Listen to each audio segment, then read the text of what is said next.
was us against the world. What we were attempting to do was pay the nation's top producers better. That put me on the hate list of every other real estate company. The brokers did not like the idea of making the agents the heroes of the organization. We figured that the agent was doing all the work and taking most of the risk, and yet only getting half of the compensation. High commission split was a big part of what we had going for us in the beginning. The advantage of that was that you would attract the full-time, experienced producers in the business.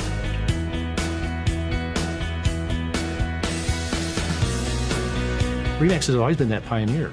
We basically taught agents how to promote themselves. It was revolutionary. It was different than the way real estate had ever been done in the past. The first month, I took over 1,000 phone calls, 204 face-to-face interviews, and 4 people signed up.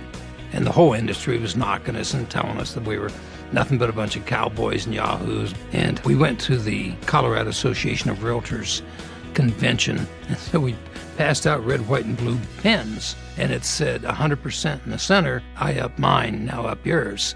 We weren't liked very well, let's just put it that way. But we became respected because of the fact of the numbers that we were doing, the quality of the agent, the integrity of the agents that we were bringing on. We evolved, and what happened was we coalesced around one image. We had 2 owners of the Remax franchise in Albuquerque, and the Albuquerque Balloon Festival was just taking off. At the same time, the regional owners had a meeting in Chicago, and we looked up at the TV, and there's the Remax balloon. Nobody wanted it as a logo. It was just, isn't that cute, our balloons up in the air? We took a silly little symbol and turned it into this massive icon of what professional real estate is supposed to be about. The early days of the company were fraught with a lot of financial difficulties. We had to sell a franchise in order to make payroll. We had to sell another franchise in order to pay the rent. It was just an absolutely terrible market. In 1980, we lucked out and sold to 2 extraordinary business people, Frank Polsler and Walter Snyder. Of course, we were extremely impressed. They showed us the best of the best, and we thought we could repeat that in Ontario. We thought there was a great opportunity in the marketplace for this type of brand and this type of business model. Dave looked at my financial statement. He said, Frank, you're broke. I said, we'll make it work. They convinced us that they could do the job, and they totally turned the company around. Frank and Walter understood franchising. They fell in love with our concept. They opened the entire European continent for us. And overnight, they revolutionized our company. In 1983, we did our first conference up in Northern Ontario. This guy flew in with his seaplane, and I said, Dave, you want to fly with us? No, he said, Gail, you go.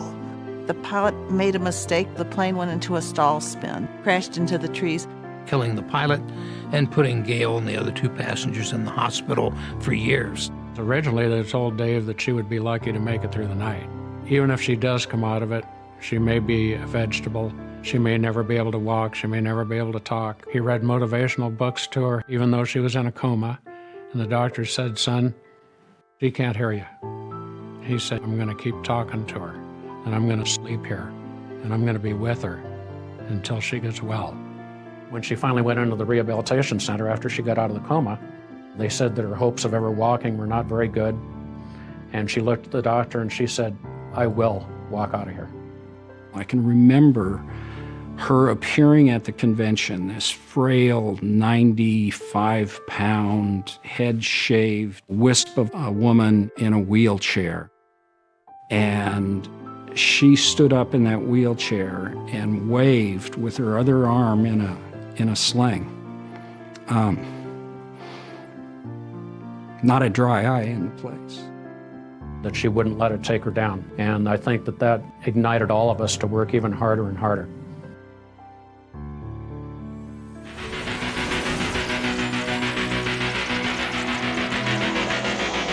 By the 90s, we were booming.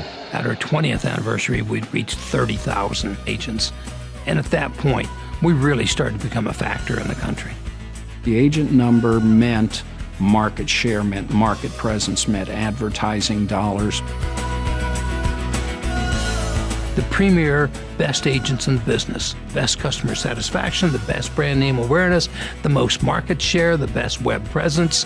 All these things are the Remax brand. The 90s were impacted by technology, and Remax was in the forefront of that. We became the first real estate company to have a satellite TV network.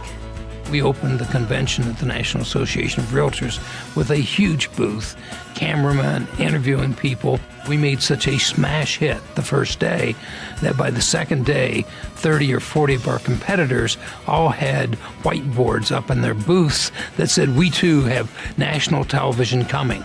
We had the tools to help make agents and brokers more successful than they had ever been in the past.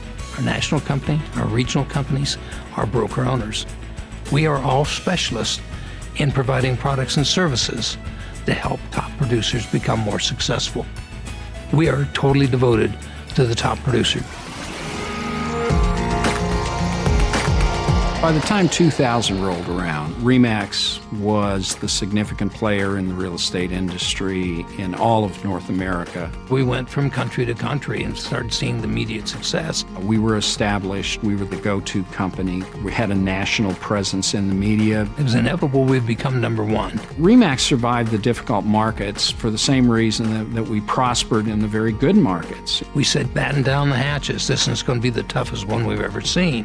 Dave, being the visionary that he is, realized what agents needed to do was change the focus of their business. First, we saw the unbelievable number of foreclosures and REOs coming and said, you've got to prove to bankers you can handle REOs. It's going to be the business we have. We started teaching the CDPE course and pushed the short sales. We went to Fannie, Freddie, FDIC, Treasury, and HUD. We helped them rewrite the short sale rules. So we embraced the changes. If you have a company that's built with the very best brokers and the very best agents, it's going to prosper. To be affiliated with the best agents, the best broker owners and managers, that's been the best 40 years of my life. There's no words to explain how much we appreciate the real estate agents and broker owners that work with us. They built this company. It was a passion for the organization. It was an absolute love for the people in Remax, and we never lost our focus.